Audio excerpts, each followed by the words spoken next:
on racial tension and racial polarization in South Africa, because we can also not do these things on our own. And it wouldn't help to say that we must just go to court all the time. We need to really bind in almost as a social compact, social contract, all stakeholders and role players to come to common understanding on speech that really that it might not be hate speech, but it is creating polarization in our country. So that is what we have been doing as far as that is concerned thus far. Okay. And if you have more ideas, that would be great. Okay.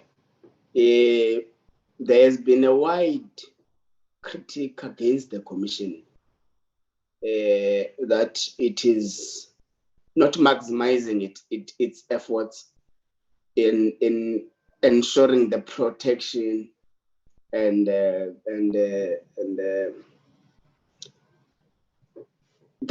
promotion of human rights in the country. That it has not done all it could to promote and protect human rights, and it's not quite accessible to the people of South Africa. Do you think that these sentiments are actually justified? I don't really believe so. Obviously, one can always do more than what you are doing, but and in terms of the accessibility issue, I've addressed that earlier now with the matter of satellite offices, and maybe that one should make use of more innovative technological methods of making that access more possible.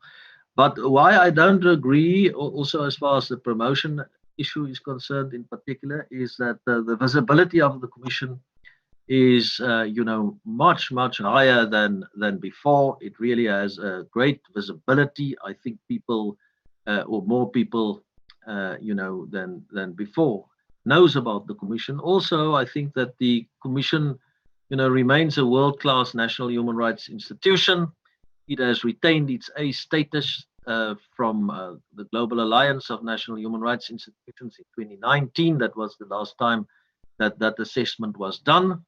And this indicates that the Commission's independence and impartiality remain untainted and strong. It is also a commission that is very active at national level in terms of engagement with Parliament and other role players and stakeholders, civil society organizations, but also regionally and internationally. And I think that in terms of the other part of our mandates, being the protection mandate, the Commission is really doing its very best to deal with all complaints that come to its attention, maybe not as speedily as it should, and there we definitely need to improve. Okay, I've captured that. The deputy chairperson of the Commission is a full-time commissioner, is it? That is correct, yes. That is correct. I am a full-time commissioner. Are you prepared to leave your comfort zone and to go and serve the commission whenever you are required to?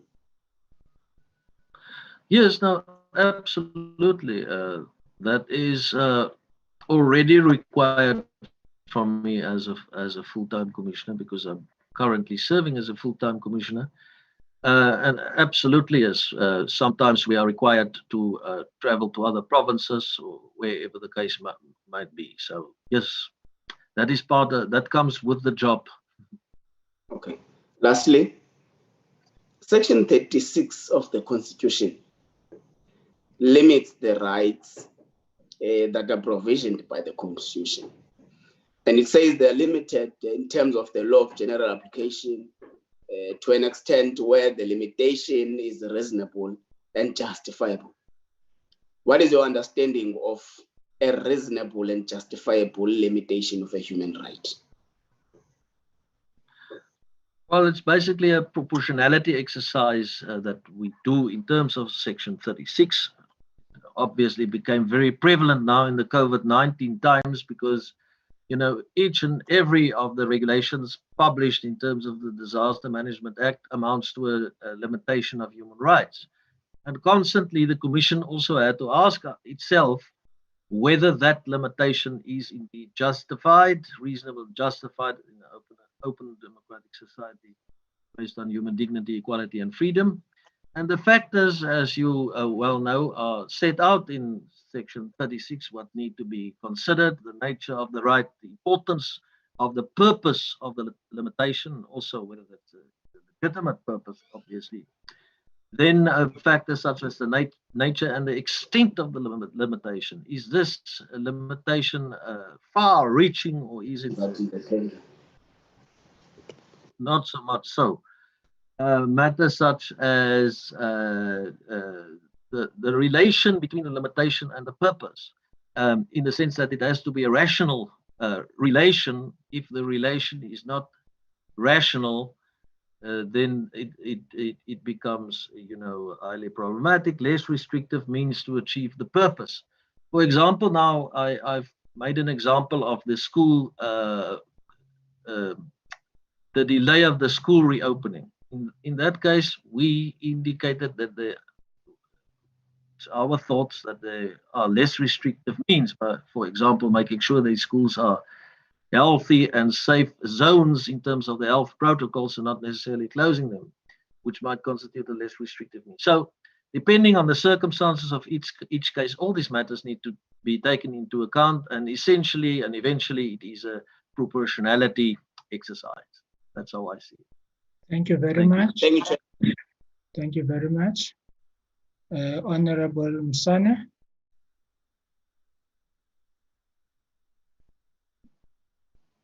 Thank you very much, Chair, and greetings to Mr. Gum. Mr. Gum, I have 3 questions, and I would just like you to be very brief and to the point because my time is very limited. What innovations would you wish to introduce in the human rights space if you are appointed? And how do you plan on bringing knowledge and interest of the South African youth in the human rights space? Yeah, I think I've spoken already about some of the innovations that have worked well. I would also add that perhaps the Commission needs to redesign its organizational structure to respond to the demands that exist in our society today. Additionally, I think it would be good to appoint human rights champions at schools. Our strategic plan already makes provision for that. We should just execute that, to have specific learners that volunteer and that come on board as champions, not so much only of the Human Rights Commission, but human rights champions as such. And I think that would also assist in getting the youth involved. I've mentioned earlier some of the innovations we're already busy with: the school moot court competition, the essay writing for grades 10 and 11, and the textbooks that hopefully will be launched soon. I heard the one about not all youth is in school. Yeah. So you need to cover a wide range of our youth. Some of the youth is no longer in school. Some of the youth cannot even afford to be in school. So I think your thinking must be a little bit broader.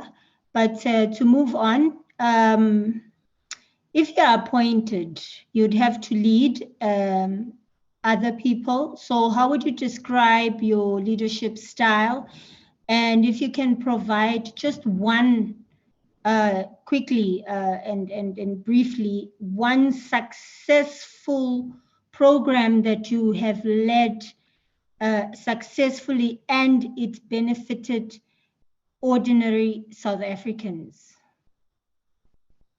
Yes, I think my leadership style is a consultative style. I want to hear what people's contributions are. In some instances, I need to take the final decision, but I have a team approach. For example, I have created 2 teams that do not only include people from my office, but also from other units of the Commission, including research, as well as the legal services unit. The one is I call the education team, and the other one the equality team. So I am a team worker, and you know, whilst on the one hand I'm quite consultative and collaborative, on the other hand I also know when decisions need to be taken, and I'm quite willing to take that. I think one example I would mention is we have created under my leadership at the education what we call the Right to Read and Write Section 11 committee. There's a huge problem in our country, as we know, that almost 70% of more than 70% of learners cannot read for meaning by the time they reach grade 4 or 10 years old.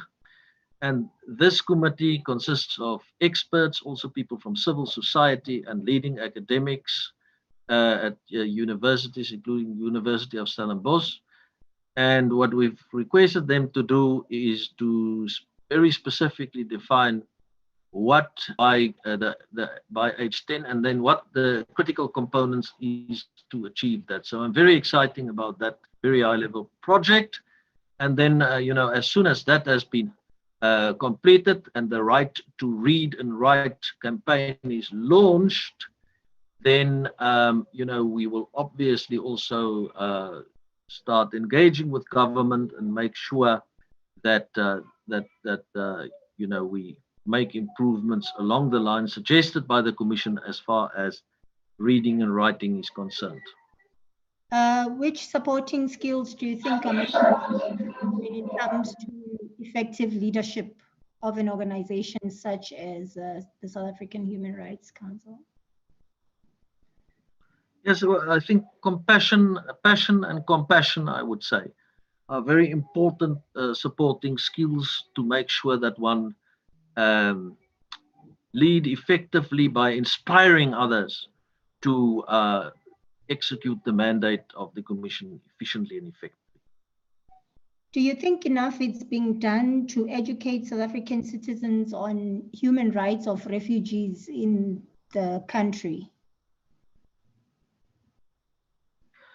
Well, I think more can indeed be done, but what I can say is that the Commission under the focus area of education was involved in a critical case, the Phakamisa case that was heard in the Eastern Cape.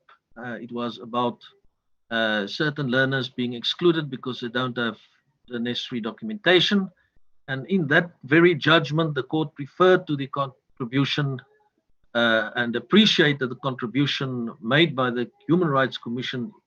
We were a friend of the court in that particular matter, and the court eventually found that these learners cannot be excluded if they don't have birth certificates in the case of South Africans, or other documentation in the case of foreigners.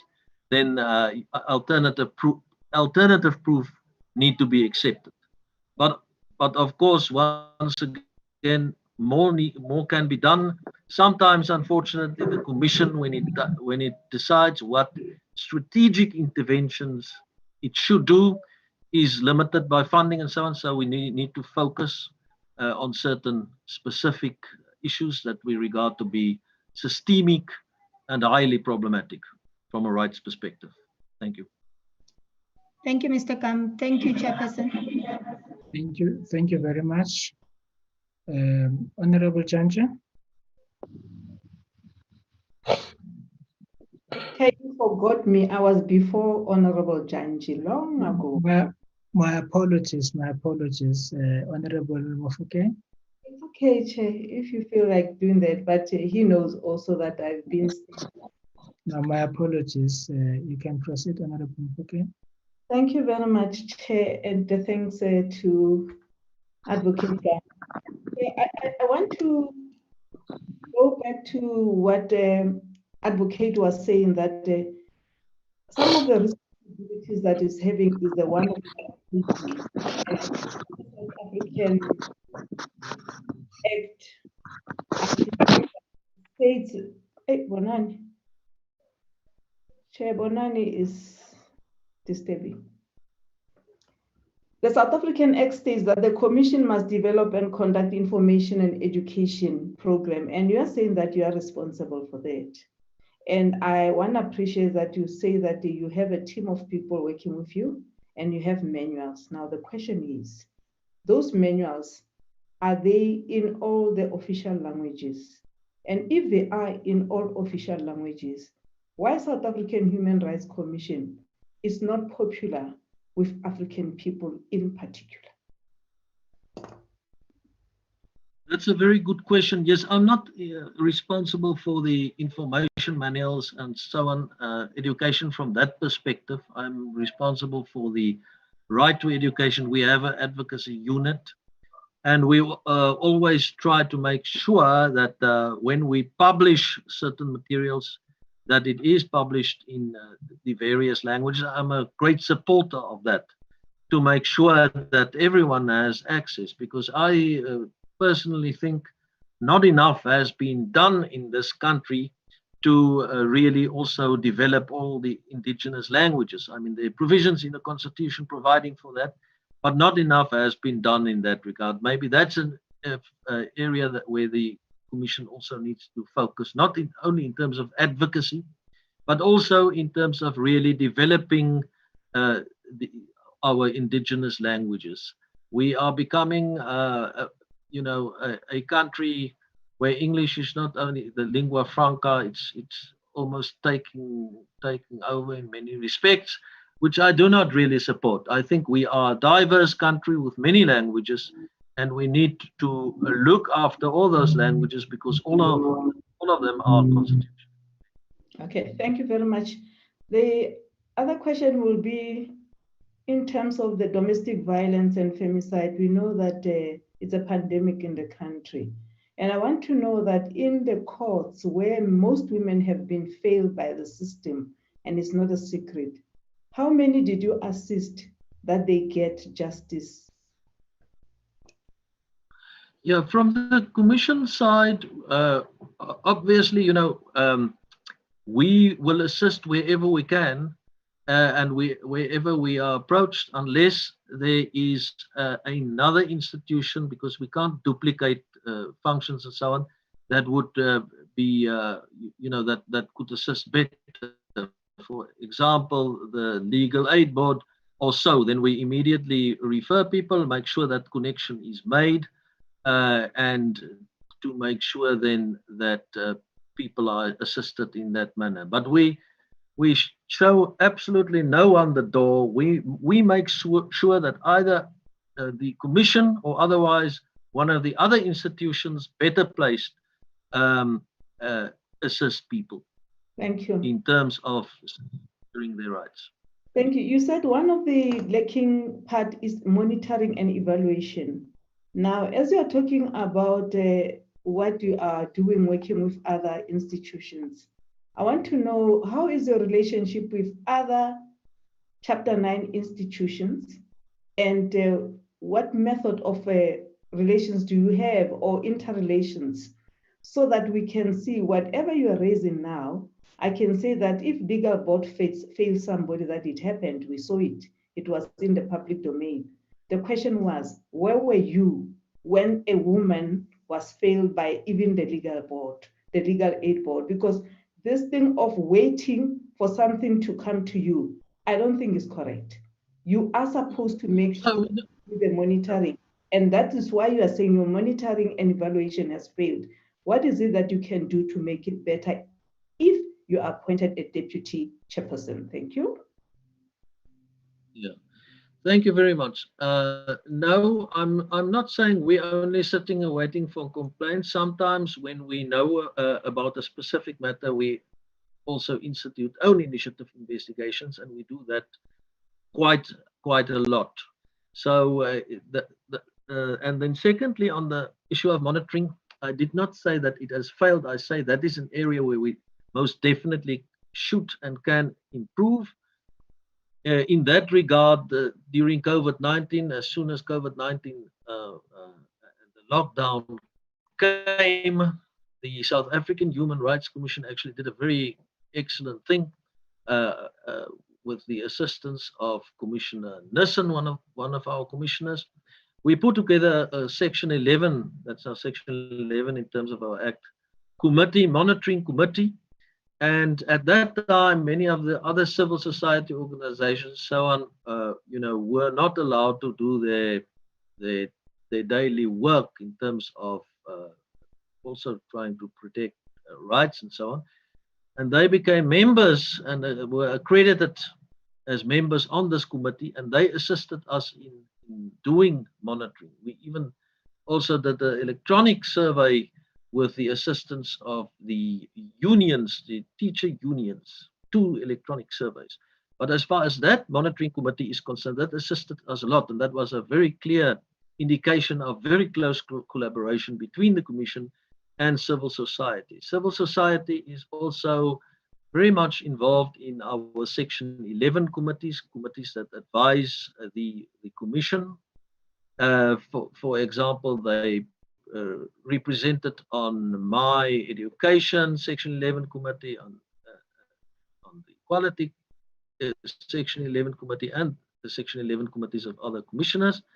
And as far as other Chapter 9s is concerned, we're working very closely with the Gender Commission. I think I've mentioned the MOU that we have with them, but in addition to that, for example, as far as the Caster Semenya matter is concerned, we really work very closely with them, and also with Tamara, the chairperson. So yes, I think collaboration, I think COVID-19 has even improved collaboration and cooperation between Chapter 9s and between the Human Rights Commission and civil society organizations. And I agree with you, when there is only one person whose rights are violated and there is no redress for that, that is one person too many, and that as far as we can, we should prevent. Thank you very much, Chair. Thank you. Chair, how many minutes am I left with? 1 or 2? You're left with a few seconds. Oh, it's okay then. Thank you, Chairperson. Thank you very much. Advocate Gam. Thank you very much. Thank you very much. Honorable Janji. Thank you, Chairperson. Respecting your time, I'm going to stay on one area so that we're able to conclude and not mess up with your time. Advocate Gam comes from the same province that I hail from. So we'll meet in streets and pass each other. So that's how I know him. But I want to, Advocate Gam, you have assisted my questions earlier on. You demonstrated your knowledge of knowing Section 193. I want to stay there in just 1 or 2 areas in all the issues that you have already raised. The first one, I want you to just share your understanding why in that section there's a reference on women and men and not persons. Yes, of course, as we know, there's been huge disparities and discrimination also against women in the past. And I think our constitutional fathers specifically included that in the first instance, to specifically address those inequalities, and in the second instance, to strive towards greater parity and greater inclusion in future. And that is why Section 193.1 specifically refers to men and women to be represented in the commissions, which obviously also include the other commissions.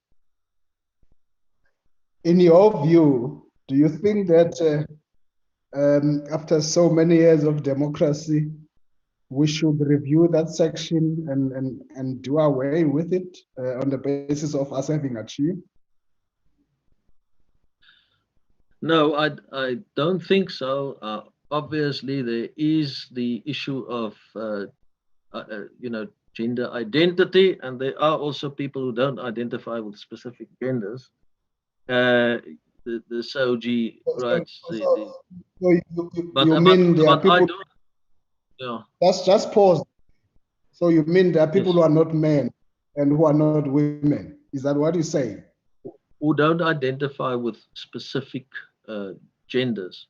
But the point is, I think that that particular provision is there very specifically to address the important issue of women representativity, but it also refers to men. So also in terms of gender, it wants to create greater parity. Let's pause there. I want to walk with you to the second area that you mentioned in that section, in subsection 1 B, this issue of a fit and proper. Don't look at it. Let's look at me. Let's talk. Let's have a conversation. Yes. No, I'm not looking at it. Share with this panel, what is your understanding of a fit and proper commissioner? I think, honourable member, that it in the first instance referred to issues such as honesty, integrity and reputation. So there shouldn't be issues as far as that is concerned. In the second instance, in the context of the South African Human Rights Commission, it should be a person that supports human rights values.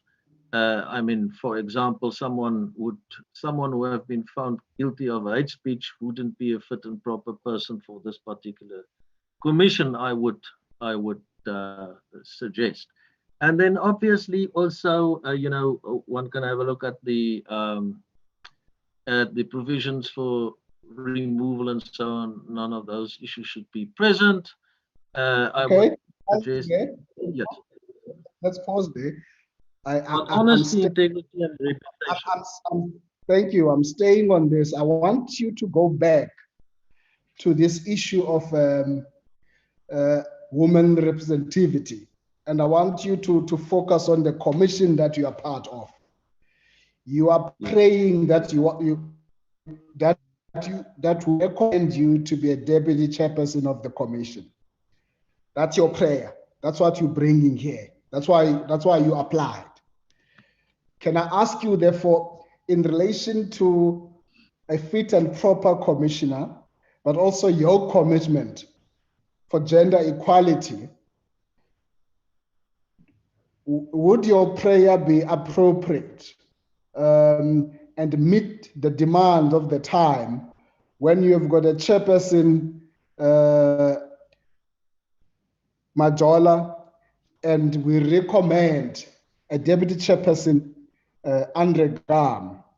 Would that, in your view, in this prayer that you have, be fulfilling both subsection 1 that emphasizes on women and men, as well as subsection 2 that speaks about gender, race, and so on?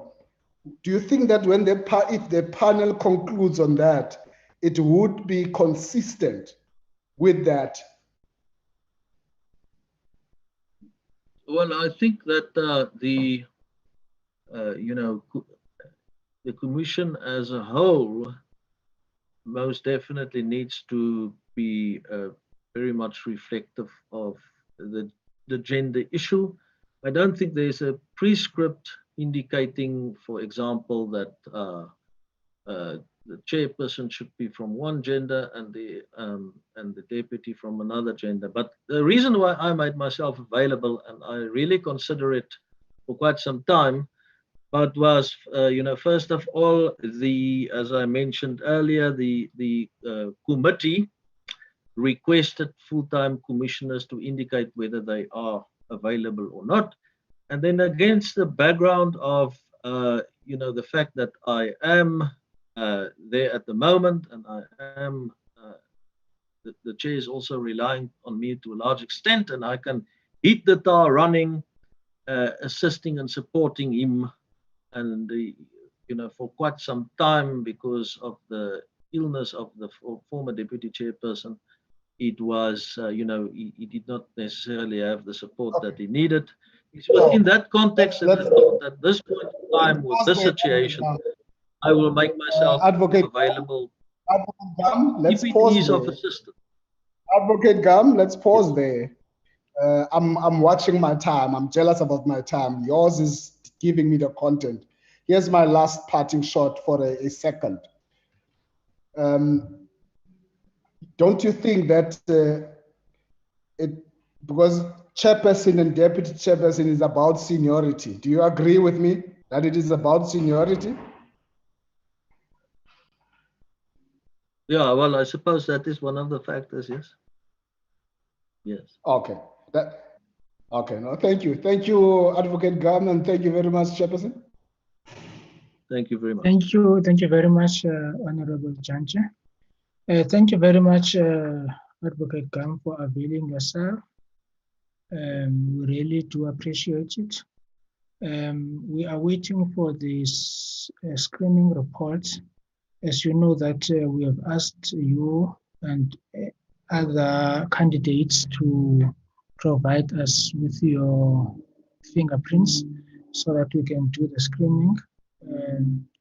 Once that is done, we will be able to make a decision, which obviously must be approved by the National Assembly. You will know very soon once our decision is made as to who becomes the two commissioners and who becomes the deputy chairperson. Thank you very much, Chairperson, and thank you for a really fascinating discussion, and also for the time the members put into the questions that they asked and the preparation in that regard. I appreciate it. Yes. So do you believe that the interview was fair? Yes, no, I believe so. It was probing, so. Do you think that the questions were fair? Yes, Chairperson. Thank you very much, Advocate Gum. Thank you very much. We will meet again. Absolutely, and have a good evening to everyone. Thank you very much. Can the members of the committee remain behind for a short period?